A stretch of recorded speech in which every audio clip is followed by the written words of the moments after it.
April 18, 1945. A stone farmhouse on the eastern edge of Bavaria. Music. The pine forests are still holding winter cold.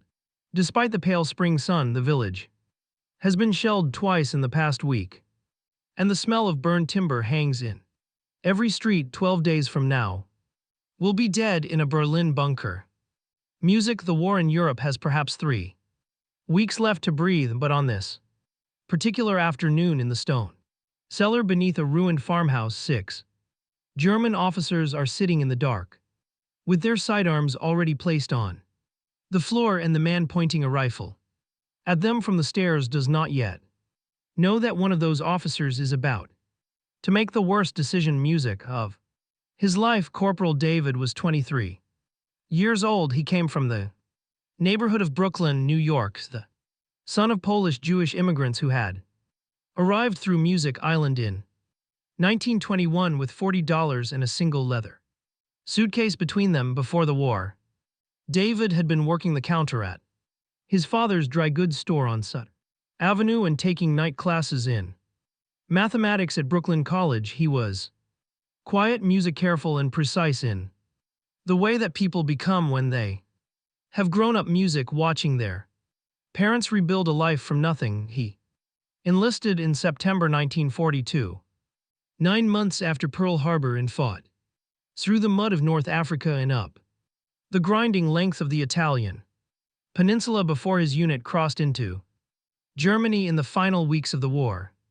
He had a silver star he never talked about earned at the river crossing in Italy during a music night that cost his company 41 men. His hands were steady, his voice was even. He had seen enough of the war to know that it was almost over, and he intended to survive it.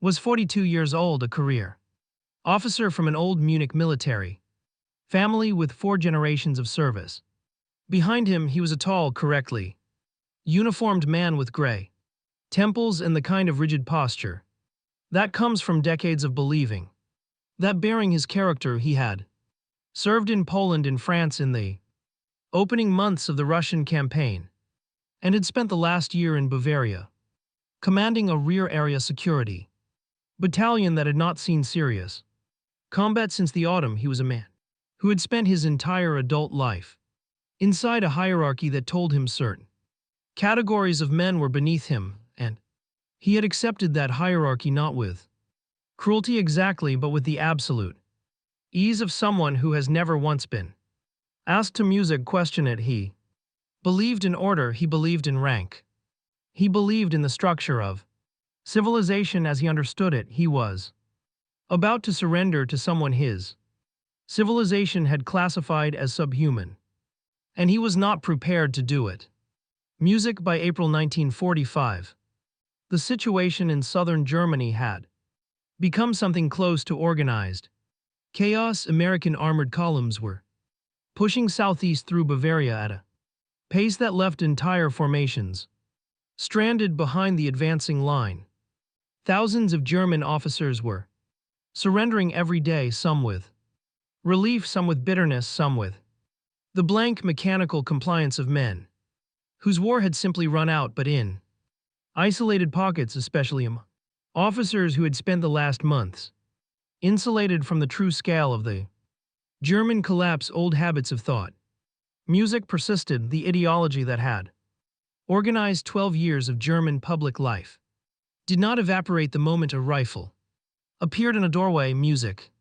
It persisted in the men who had lived inside it longest and questioned it least. Led his 3-man patrol down the cellar stairs with his M1 leveled and his flashlight cutting through the dark. He music identified the German officers in the corner, assessed their sidearms on the floor, confirmed they were not reaching for anything, and then gave the order.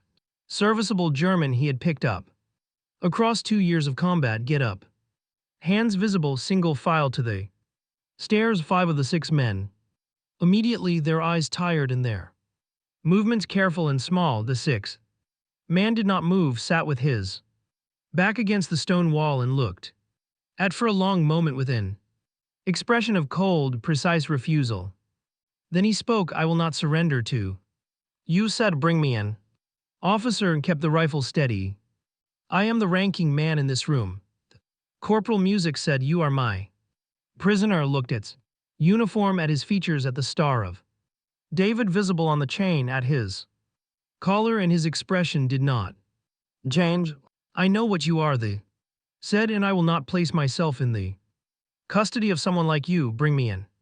Aryan officer or I will not move from this floor. The four other captured German officers in the cellar stared at their own boots did not raise his voice. He told the other 5 prisoners to move up the stairs under guard Music and then stood alone with in the cold dark and told him one more time to get up, crossed his arms and waited. Colonel James arrived at the Music farmhouse 20 minutes later. He was 37 years old, career infantry officer from Augusta, Georgia, a hard-edged pragmatic man who had commanded his battalion from Tunisia to the German border without a single interview in any newspaper. He was not a sentimental man and he was not a man given to speeches. He had grown up in the segregated South and he carried the specific complications of that upbringing with him everywhere he went. He had fought alongside black American soldiers in Italy and he had seen what they were capable of. Music and whatever he believed privately about race, he had learned over 3 years of war that the only hierarchy that mattered the field was the one earned in the dirt. When reported what had happened in the cellar, keeping his voice flat and his face still, Music listened without expression. Then he walked down the cellar stairs himself. Music looked up with obvious relief when he saw the colonel's oak leaf clusters in the flashlight beam. He began to speak, Music explained that he had no objection to the American Army's authority, that he was prepared to surrender fully and formally, that he simply required the dignity of surrendering to a proper officer. Let him finish, then turned around, walked back up the stairs and called down into the cellar. He told the Corporal Music to stand directly in front of the prisoner. Then he turned to and spoke in a voice that carried no heat at all, which made it considerably more frightening than if he had been shouting. This soldier found you, said. This soldier ordered you to surrender and you refused. This soldier has fought in 3 countries and has bled for this army while you were sitting in a basement. You will surrender to Corporal. You will hand him your officer's identification. You will state clearly that you are surrendering yourself and your rank, Music, to his custody. And if you do not, I will note in my official report that you actively resisted capture, which carries consequences I imagine you would prefer to avoid at this particular moment.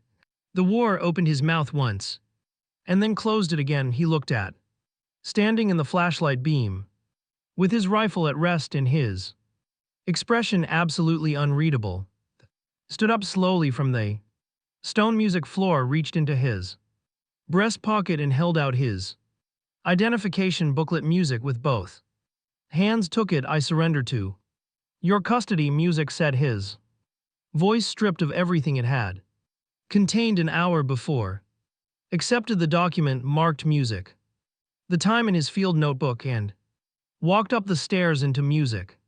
The pale Bavarian sunlight never mentioned the cellar in his official report. He filed a routine prisoner capture, 6 German officers, no resistance. He did not explain why. He did write about it once in a private Music letter to his wife in Augusta, a letter she preserved and that was donated to a university archive by their daughter in 2003. He wrote that he had done it not because it was regulation and not because he was a particularly righteous man, but because he was tired of watching the world hand dignity to people who had not earned it, Music, and withhold it from people who had. He wrote that had not needed anyone to fight his battle.